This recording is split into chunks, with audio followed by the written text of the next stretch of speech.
बात आज की चैनल के कार्यक्रम आर पार में मैं सुरेंद्र चतुर्वेदी आपका स्वागत करता हूं। मित्रों, अजमेर के दद्दू फिर शरणागत होना चाहते हैं माननीय के। बाजगढ़ के बाबा जी भी चाहते हैं हो जाए समझौता, बहन जी नहीं चाहती कि हो समझौता। अजमेर के दद्दू की फटी हुई है फिलहाल बनियान, भविष्य का कोई पता नहीं। दद्दू माननीय के चरणों में नतमस्तक होना चाहते हैं साष्टांग प्रणाम की मुद्रा में। दिक्कत यह है कि माननीय घास नहीं डाल रहे। डाले भी कैसे? उन्होंने दद्दू की गालियां जो सुनी है अपने कानों से। बाजगढ़ के बाबा जी इस दिशा में कुछ भी करने को तैयार हैं। हकीकत यह है कि दद्दू और माननीय दोनों ही बाबा जी की छत्र छाया में अपनी जिंदगी को सफल मानते रहे हैं। यहाँ बता दूं कि बाबा जी की मेरे पास एक तस्वीर है जिसमें वो मेरे पाँव छू रहे हैं। दुनिया उनके पैर छूती है। ये अजूबा ये है कि बाबा जी को मेरे पैर छूने पड़े।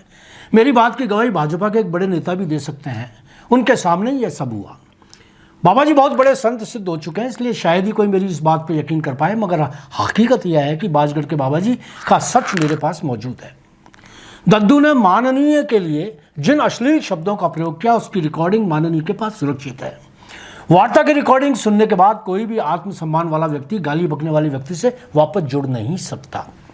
और उस पर यह भी नुस्खा कि गाली बकने वाला व्यक्ति अलग होने के बाद भी सोशल मीडिया पर बराबर उस माननीय पर हमलावर होता रहे, थोती चुनौती देता रहे।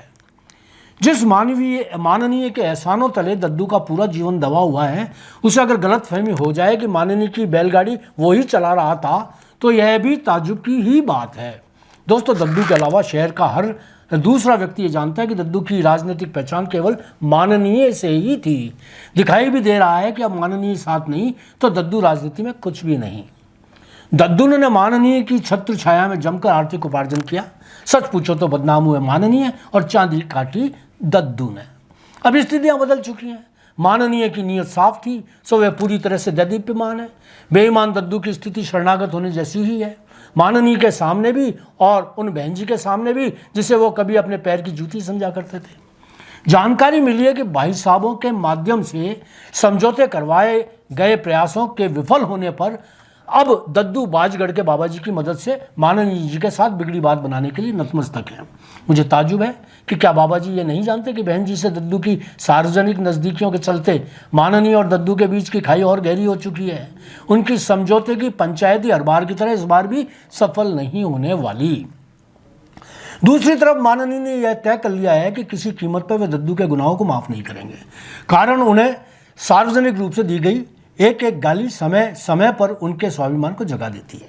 इस उहापोह के बीच खबर मिली है कि दद्दू के गुनाहों की दफन हुई फाइलें अब हिलोरे मारने लगी हैं, पर बहन जी दद्दू के सियासती पुनर्जन्म के लिए पूरी तरह मचल रही हैं। वो अपना पूरा जोर इन फाइलों में अभियोजन स्वीकृति नहीं मिले इस पर लगा रही हैं। दोस्तों, यदि बहन जी का जोर काम नहीं आया तो दद्दू का बुढ़ापा अंधकार में होता जा रहा है। देखना होगा कि बकरी की माँ कब तक खैर बनाती है। आज इतना ही, धन्यवाद।